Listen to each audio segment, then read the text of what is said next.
Hi there guys, my name is Matt and today I'm going to show you some of the tricks and tips that I found out when I was installing my Ikea kitchen that they don't tell you in the instructions.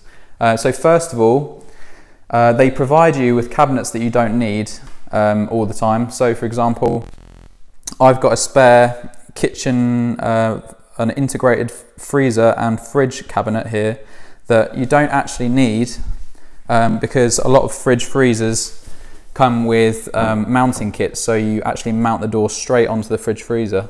There's holes here for a little bracket that goes onto it, so you can see here that mounts onto here, and then you screw that straight into the kitchen cabinet, into the freezer, and then your door just goes straight on there. So there's no need for extra cabinets for integrated washing machines as well. So you've got hinge mounting positions on there, and also dishwashers and fridges. If you're buying integrated goods, then you won't need a cabinet for it.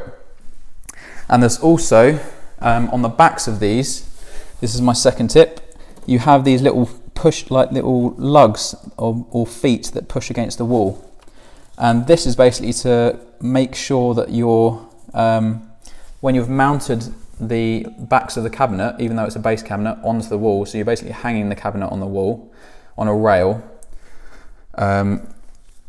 There's a slight distance here where it's hanging off the wall, and so it's trying to make sure with here that there's another distance at the bottom to make sure your cabinet sits flush up against the wall and level.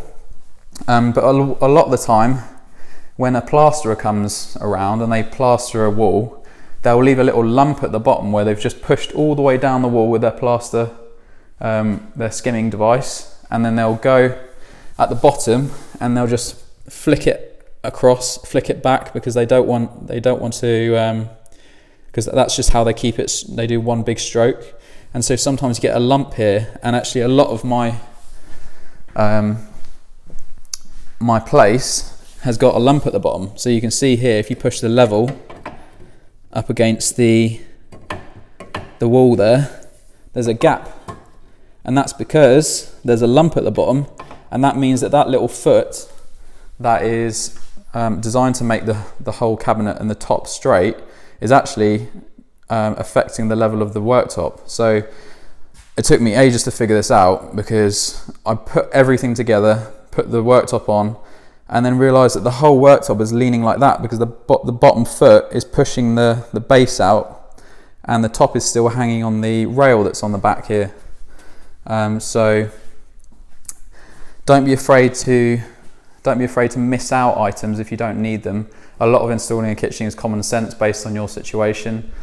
So there will be a lot of wastage. So I've got all this crap here that I didn't need to use, lots of brackets, screws and that sort of stuff, because it just depends on what you're doing and how you're installing it. So they just want to provide you with the most amount of stuff possible, so that you can actually account for lots of different situations, but you don't really need all that stuff. My next tip is that when you're actually installing the kitchen, you need to consider your boiler position.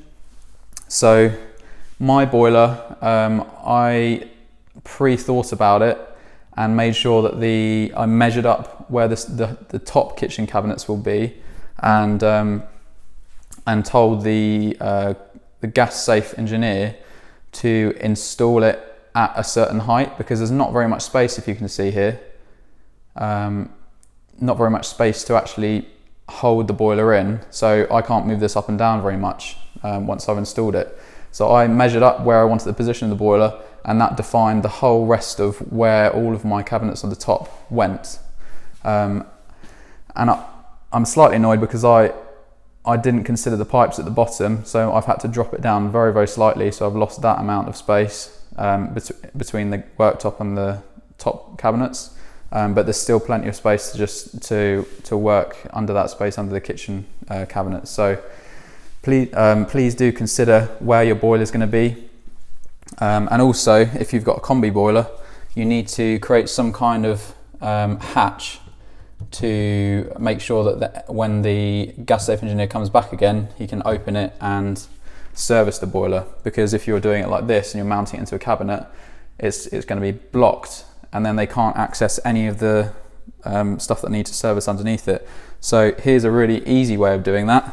I've just literally got a multi-tool and cut out a square like this, and then used some, you can see here, literally just some brackets, flat brackets, and then you swivel that part like that, and you swivel the other one, and then the front just falls down. So I'll show you that now. So I've just swiveled that, and then you can just take that out, and then you can access the whole boiler underneath. And so that's just literally a piece of wood with some brackets on it that just shake around. So the back ones I've tightened up, so they're in there like that, and they don't move. And the front ones are just a little bit more loose, and they can swivel around. And so that just hangs onto that lip on the inside. And also, one of my final tips is that you don't need a lot of these backs. So these backs are here for decorative purposes, and a lot of the time, like with a boiler or a washing machine or a fridge or a freezer or a dishwasher, I've taken all of the backs off those because you want to be plugging your device into the wall. So I've thrown all those backs away. There's about 6 or 7 backs that you don't need. I've only kept them for the decorative cupboards that, like, for example, dishes, these drawers, just kept the backs on those. And what I'm talking about by back is just this like flexible back that you get on a cabinet or a wardrobe. You can see me pushing it there. So you don't need any of those. If you've thought of anything else that you've never needed to use, or any tricks and tips that they don't tell you in instructions, put them in the description. I'll make another video. But yeah, hopefully this has helped you. It's pretty easy to install an Ikea kitchen. I would definitely recommend it. There's a lot of jobs that I wouldn't do with refurbishment work and building a new place, but an Ikea kitchen is definitely one that I would do. Just make sure you look at the plans that you've put together on the website and build all the cabinets separately, put them all together. I'll do a separate video on exactly how to install an Ikea kitchen and a kitchen in general, but this is just a few tricks and tips that I've figured out along the way that will hopefully make it a bit easier for you and stop you from wasting time thinking about, why is that worktop not level? It's those fucking feet on the bottom, isn't it, again? So anyway, hopefully it's been helpful. If you like this video, please do click the like button and subscribe. I've got loads more videos coming on how to do custom kitchen door fronts. These are all birch ply. So I'm going to actually go through that and actually give the CAD files on how you can make your own kitchen doors, giving you the dimensions on the hinges and how to finish them. So I've got these little hinges that are CNC routed out. These I got quoted up for these kitchen doors for £1,500. I made them for 300 quid. And they're all birch ply, Baltic birch ply kitchen doors. So it gives that nice Scandinavian aesthetic feel to it. And it's going to look exactly like this wall once it's finished. So we're going to have a nice birch ply look to this whole space. And I'll be finishing off this bedroom. So if you're interested in any of those projects, then please do click subscribe, and you'll get a notification when the new videos come up. So thanks a lot for watching, and I'll see you guys soon. Cheers. Bye bye.